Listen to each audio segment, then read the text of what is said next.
babina sali pour ngani tanga masolo boucle si tozali kobelela ezali alerte toza kobelela bakonzi bakonzi ya mboka UPN komi base ya ba M23 na Kinshasa kokamwa UPN komi base ya ba M23 Université pédagogique nationale et komi base na Kinshasa ya ba M23 professeur Ruguduka Baleke Stanislas professeur Ruguduka Baleke Stanislas azali professeur na UPN parce que tilelo azali kofutama ye wana akomi na rang ya ba M23 wana photo bazwi na ba M23 na Goma yende bazwaki ye azalaki na Kinshasa awa a former batu asali équipe na UPN wana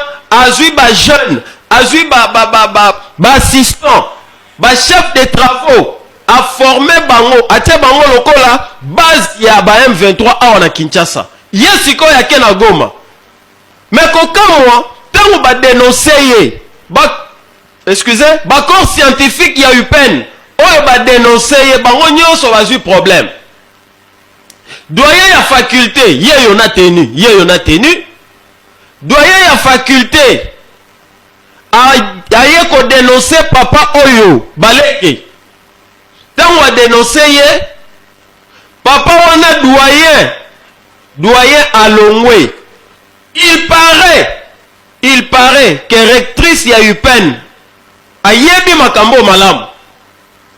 D'ailleurs groupe WhatsApp basali groupe WhatsApp moko boyo ba créer ezali créer et pas il y a assistant ya UPN la kisanga groupe WhatsApp ndeko groupe WhatsApp ya ngoyo assistant ya UPN ba wana nyonso bozali ko mona ba administrateur ezali ba assistant ba chef de travaux professeur Ruguduka Baleke Stanislas mosolo na ye ezali ko continuer ko bima kino na moi ya lelo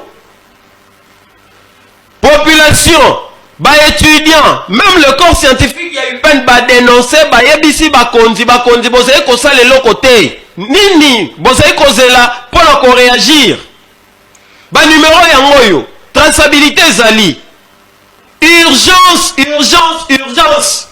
UPN ekoki kokoma base ya ba M23 te. Et le professeur Baleke Stanislas ye wana kuna na este azali kaka ko communiquer ko pesa ba instruction na groupe na ye o bazali na UPN. Mboka ezali en danger. Longolela nga groupe ya batu mabe o baza ko bunisa kolo. Mboka ezali en danger. Ba konzi boluka ko sala quelque chose rapidement et aux malamu. C'est vrai dialogue ezana doa. C'est vrai dialogue inclusif et senge selema ao. Mais en attendant ba o bazana UPN avant to luka ba on a dialogue et sengeli déjà senge déjà ko luka bango ko tuna bango ba question ndenge nini ekomaki ozo sala bango pona nini e ozala pona intérêt ya moko erangoyo esakoli. Merci. Émission na bino ya lelo silia wa bopesa topesi merci na Plamedi oui.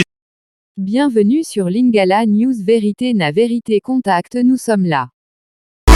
babina sali pour ngani tanga masolo boucle